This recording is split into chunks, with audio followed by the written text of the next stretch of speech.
Si tu as déjà senti une odeur étrange chez toi, dans ta chambre ou au milieu de la prière sans explication physique, cette vidéo est pour toi. Il ne s'agit pas d'une coïncidence. Certaines odeurs sont des signaux spirituels puissants que Dieu permet pour te prévenir. Aujourd'hui, tu vas découvrir 7 odeurs inhabituelles qui peuvent signaler une influence occulte ou démoniaque dans ton environnement. Avant d'aller plus loin, abonne-toi, like cette vidéo, partage-la à un proche et écris en commentaire « Dieu est grand ». Prépare-toi à discerner avec précision ce que ton nez capte, car chaque sens peut être une arme dans le combat spirituel. L'odeur de soufre, l'air du jugement. Il y a des atmosphères qui pèsent sur les épaules avant même que les yeux ne captent une menace. Le soufre, ce parfum piquant, âcre, parfois métallique, surgit sans feu, sans cause. Et dans ces moments, ce n'est pas une question de pollution ou de tuyauterie. C'est une intrusion. L'odeur du soufre est une trace invisible d'un royaume que Dieu ne tolère pas. Une marque de territoire où le mal a été pratiqué ou invoqué. Une manifestation de ce que les yeux ne voient pas, mais que l'esprit ressent avec clarté. Cette senteur est spirituelle, et elle a une mémoire. Tu pourrais sentir cette odeur après une dispute intense, après un rêve troublant, ou simplement en entrant dans une pièce silencieuse. Mais ce silence n'est pas sain. Il est chargé. Le soufre parle de jugement, d'un lieu où la présence de Dieu a été remplacée par des alliances impures. Ce n'est pas simplement une alerte, c'est une déclaration. Quelqu'un a ouvert une porte ici. Dans le livre de la Genèse, l'Éternel a détruit Sodome et Gomorrhe par le feu et le soufre. Ainsi dit Genèse 19, 24. Alors l'Éternel fit pleuvoir du ciel sur Sodome et sur Gomorrhe du soufre et du feu de la part de l'Éternel.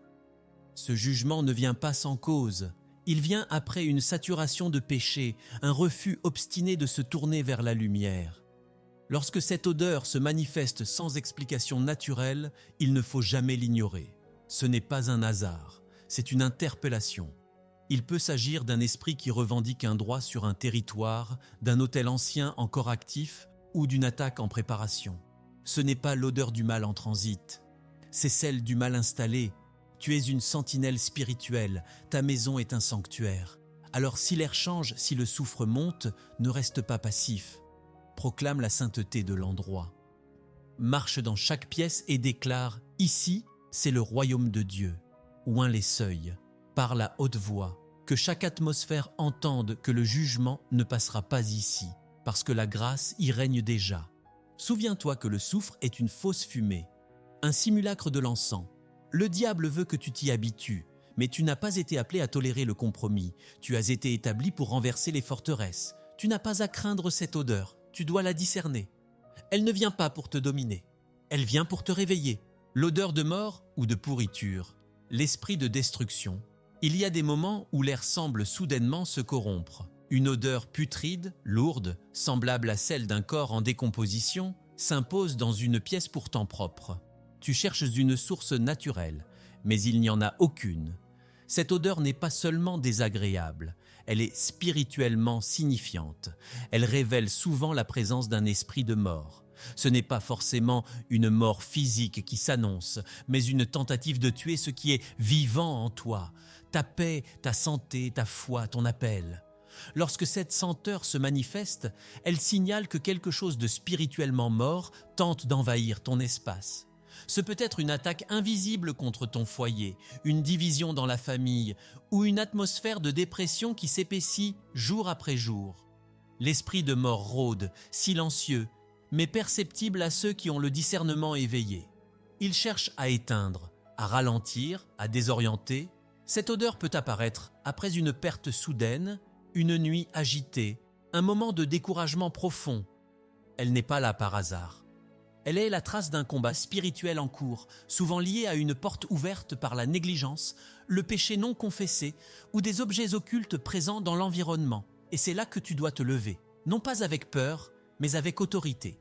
Il est écrit dans Jean 10, 10 « Le voleur ne vient que pour dérober, égorger et détruire.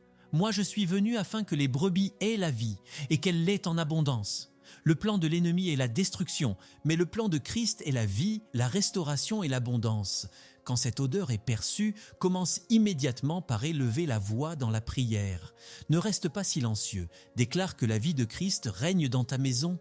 Proclame que l'ennemi ne volera ni ton sommeil, ni ta paix, ni ton héritage. Marche dans les pièces, imprègne les murs de la parole, oint les entrées. Que chaque objet, chaque recoin entende que cette maison n'est pas un tombeau, mais un lieu de résurrection. Ce n'est pas seulement une odeur à fuir, c'est un appel à la vigilance. Un rappel que le monde spirituel est réel, actif, et que tu es appelé à y dominer. Le Saint-Esprit te donne le discernement non pour paniquer, mais pour renverser les œuvres du diable. Si l'odeur de la mort s'élève, oppose-lui le parfum de la vie. Que la louange remplace le silence, que la lumière perce la nuit, et que tout ce qui respirait la destruction soit restauré par la puissance de Dieu. Odeur de brûlé ou de fer fondu, les objets maudits.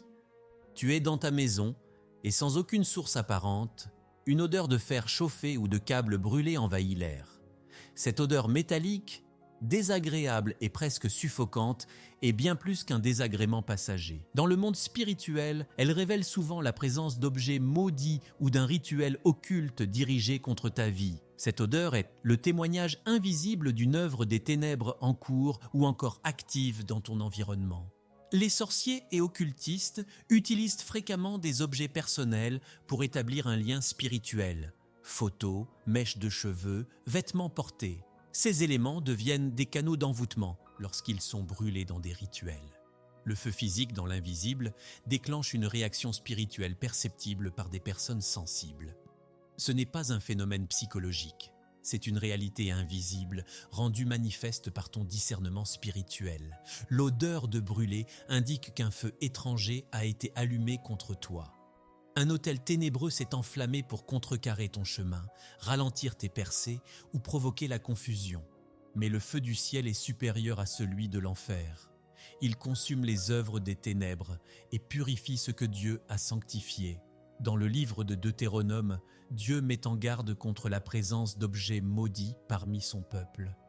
Voici ce que dit Deutéronome 7,26. « Tu ne porteras point une chose abominable dans ta maison, afin que tu ne sois point anathème comme elle. Tu l'auras en horreur, tu l'auras en abomination, car c'est un anathème. » Cette parole est claire. Certains objets transportent une malédiction. Lorsqu'ils sont introduits dans ta maison, ils affectent l'atmosphère, ouvrent des portes spirituelles et déclenchent des manifestations étranges dont les odeurs sont l'un des premiers signes. Cela peut expliquer des troubles récurrents, insomnie, disputes constantes, oppression spirituelle ou stagnation inexplicable. Face à cette odeur, tu dois prendre position. Ne te contente pas de l'ignorer ou de ventiler la pièce. C'est un appel à l'action spirituelle. Commence par faire un inventaire spirituel de ta maison. Y a-t-il des objets dont l'origine est douteuse? Des décorations, bijoux, statuettes ou souvenirs qui n'honorent pas Dieu? Des livres, musique ou vêtements liés à des pratiques occultes? Tout ce qui est contaminé spirituellement doit être détruit, pas seulement rangé. Oint ta maison avec foi. Déclare que chaque pièce, chaque mur, chaque coin appartient à Jésus-Christ. Parle avec autorité. Révoque les pactes, renverse les autels, brise les malédictions. L'odeur de brûlé peut signifier qu'un feu a été allumé contre toi. Mais rappelle-toi que Dieu est un feu dévorant. Le seul feu qui a droit de citer dans ta maison, c'est celui de l'Esprit Saint. Parfum sucré et envoûtant. Le piège de la séduction spirituelle. Il existe des atmosphères qui caressent l'âme, qui semblent réconfortantes au premier abord, mais qui dérangent subtilement l'esprit. Un parfum sucré, attirant, presque ensorcelant se répand. Il n'a rien de repoussant, bien au contraire.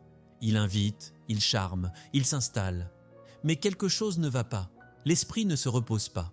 Il y a un malaise invisible que le nez ne comprend pas, mais que l'âme perçoit. Ce type d'odeur est un outil de camouflage spirituel. Le royaume des ténèbres sait qu'il est plus facile de séduire que d'attaquer. Le diable ne se présente pas toujours sous une forme terrifiante. Il vient aussi comme un ange de lumière, comme une bénédiction, comme une opportunité trop belle pour être vraie. Le parfum sucré est l'habillage d'un piège. Il est utilisé pour masquer une présence démoniaque, pour brouiller le discernement du croyant. Ce genre d'odeur est souvent lié à des influences spirituelles séduisantes, une relation toxique mais agréable, Une amitié charismatique mais dominatrice. Un environnement apparemment paisible mais rempli de compromis spirituels. C'est une atmosphère qui endort la vigilance, qui neutralise la sensibilité spirituelle, qui te pousse à tolérer ce que tu aurais autrefois rejeté. Dans Proverbes 7, 17 à 18, une femme séductrice dit « J'ai parfumé ma couche de myrrhe, d'aloès et de cinnamome. Viens, enivrons-nous de volupté jusqu'au matin, livrons-nous à la joie des amours. » Ce passage illustre l'usage du parfum comme instrument de séduction pour détourner quelqu'un de la sagesse et l'attirer vers la destruction. Le parfum n'est pas seulement esthétique, il est stratégique. Si tu ressens une telle odeur et que ton esprit est en alerte, ne l'ignore pas. Le Saint-Esprit te parle. Il ne cherche pas à te faire peur, mais à te réveiller. Interroge ton environnement. Y a-t-il une nouvelle personne, une influence, un objet ou un changement spirituel récent qui pourrait être la source de cette odeur? Y a-t-il des compromis que tu as tolérés? Des distractions qui ont pris la place de la prière, de la lecture de la parole ou de la communion avec Dieu? Dans ces moments, il faut reprendre ton autorité spirituelle. Proclame que ton cœur, ton esprit et ton espace ne sont pas à vendre. Rejette toute séduction, aussi douce soit-elle. Déclare que la seule présence que tu acceptes, c'est celle du Saint-Esprit. Que le seul parfum que tu veux sentir, c'est celui de la sainteté, de la paix, de la vérité. N'oublie pas que le diable ne peut pas résister à la lumière. Ce qui est déguisé finit toujours par être révélé. Alors prie, expose et renonce. Que ce parfum ne t'ensorcelle pas. L'ennemi veut te distraire pour mieux t'attaquer. Mais toi, reste éveillé, conduit par l'esprit, ferme dans la foi. Ce qui sent bon à l'extérieur peut cacher la mort à l'intérieur. Ne suis pas ton nez, suis l'esprit de vérité. Odeur de sang ou goût métallique, l'autel invisible. Il arrive que tu sentes une odeur de sang dans l'air, ou que tu perçoives un goût métallique dans ta bouche sans avoir saigné, sans aucune raison naturelle. Dans le monde spirituel, ce phénomène n'est pas anodin. Il signale souvent qu'un autel invisible a été activé contre toi. Pas un autel consacré à Dieu, mais un autel de l'ennemi. Un lieu physique ou spirituel où ton nom a été évoqué, où un sacrifice a été offert pour manipuler, retarder ou détruire ce que Dieu a placé en toi. Ces odeurs peuvent surgir après un rêve troublant, un échange étrange avec quelqu'un ou même sans événement précis. Elles sont le fruit d'un rituel occulte. Ce n'est pas le sang de Christ que tu perçois, mais celui des alliances impures versées pour ouvrir une brèche dans ta vie. L'ennemi utilise le langage des autels pour revendiquer des droits spirituels, mais ce que tu dois savoir, c'est que le sang de Jésus parle plus fort que tout autre sang. Dans Hébreux 12, 24, il est écrit « À Jésus qui est le médiateur de la nouvelle alliance et au sang de l'aspersion qui parle mieux que celui d'Abel. Le sang de Christ parle de miséricorde, de protection, de victoire, tandis que le sang des autels ténébreux réclame vengeance, douleur, division ou perte. Lorsque cette odeur se manifeste, c'est un appel à activer ton alliance supérieure. Ce n'est pas le moment d'avoir peur, c'est le moment de rappeler à l'atmosphère que tu es couvert, scellé et sanctifié par le sang de l'agneau. Tu n'es pas la cible passive d'un autel démoniaque. Tu es l'enfant d'un roi qui a déjà écrasé le serpent. Prie avec autorité. Déclare à voix haute que tout autel érigé contre toi est détruit par le feu de Dieu. Rejette toute forme de lien spirituel maléfique. Proclame que ton sang appartient à Christ. Renonce à toute alliance faite en ton nom, consciemment ou non, par des générations passées ou par des ennemis spirituels. Consacre ton corps, ton foyer, tes relations au Seigneur. Imprègne l'atmosphère de louange. Oint les points d'entrée de ta maison. Et surtout, ferme la bouche à l'ennemi, car il ne peut pas accuser ce que le sang de Jésus a déjà purifié. Cette odeur, aussi troublante soit-elle, est aussi une preuve. Le monde spirituel te prend au sérieux.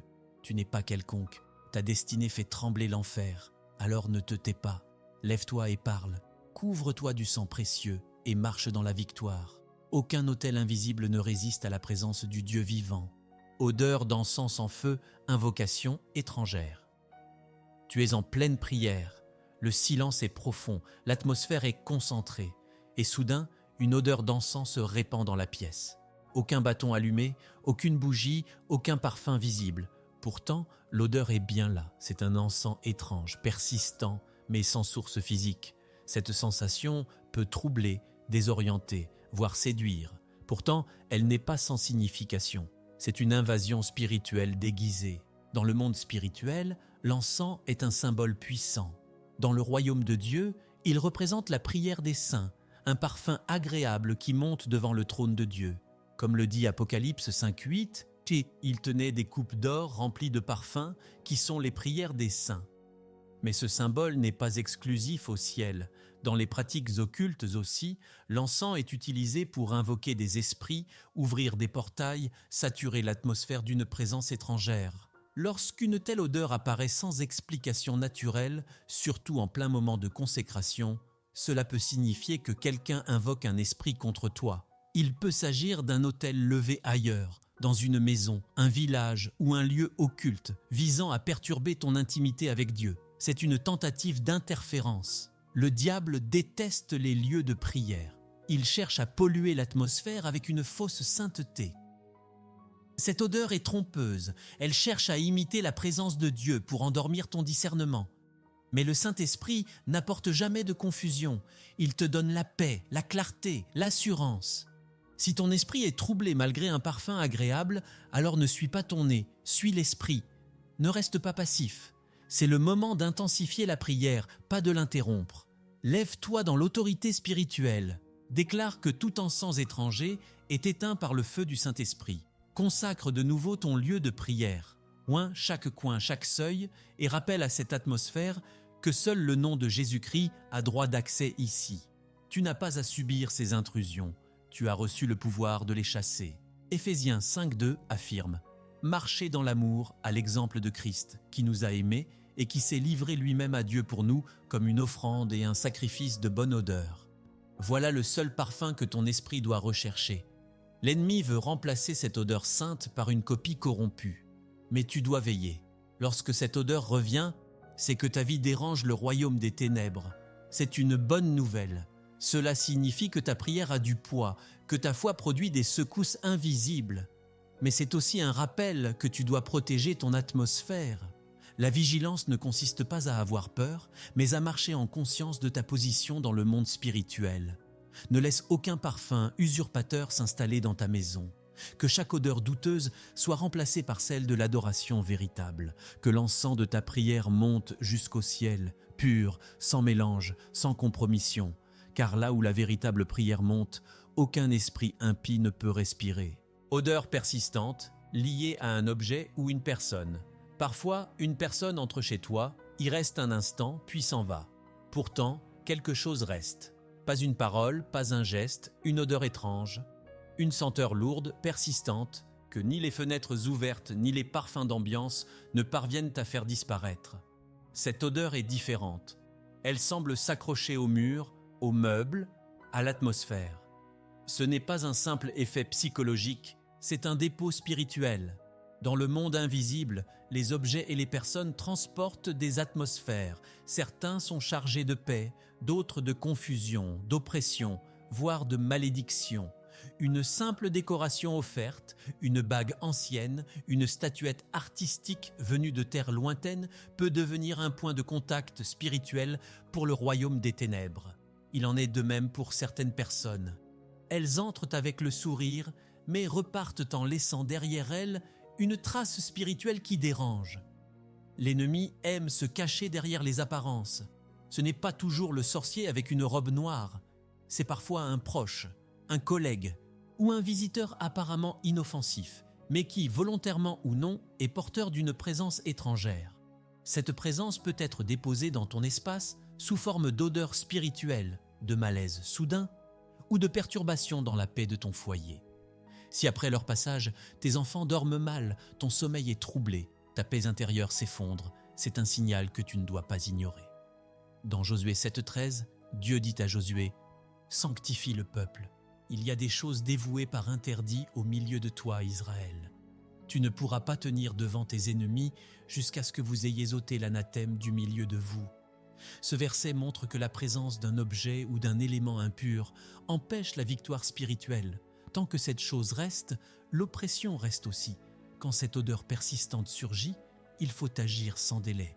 D'abord, prie pour que le Saint-Esprit te révèle l'origine. Est-ce un objet, un cadeau, une présence humaine ? Ensuite, ne garde rien par attachement émotionnel. Ce qui t'éloigne de Dieu, même joliment emballé, doit être rejeté. Jette, brûle, détruis tout ce qui représente un point d'ancrage spirituel étranger. Fais le tour de ta maison. Oint chaque pièce. Déclare à haute voix que ta demeure appartient au Dieu vivant. Brise toute influence, renonce à tout dépôt invisible. Parle à l'atmosphère. Dis-lui que la paix revient, que la lumière chasse toute ombre, que l'Esprit de Dieu est souverain ici. Ce que tu ressens n'est pas de la folie, c'est de la vigilance spirituelle. Ne te laisse pas intimider, car si le dépôt a été placé, il peut être retiré. Tu es l'intendant de ton espace, tu as reçu la puissance pour le purifier. Que ton foyer soit un lieu de louange, de paix, de repos et de révélation.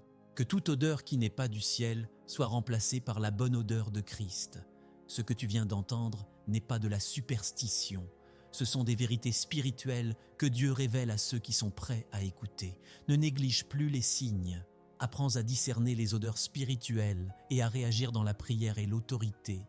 Abonne-toi à cette chaîne, clique sur « J'aime », partage cette vidéo autour de toi et écris en commentaire « Je suis une sentinelle spirituelle ». Et surtout, regarde maintenant la vidéo qui vient de s'afficher à l'écran. Elle va encore ouvrir tes yeux spirituels. Que Dieu te garde et que ton atmosphère soit sainte.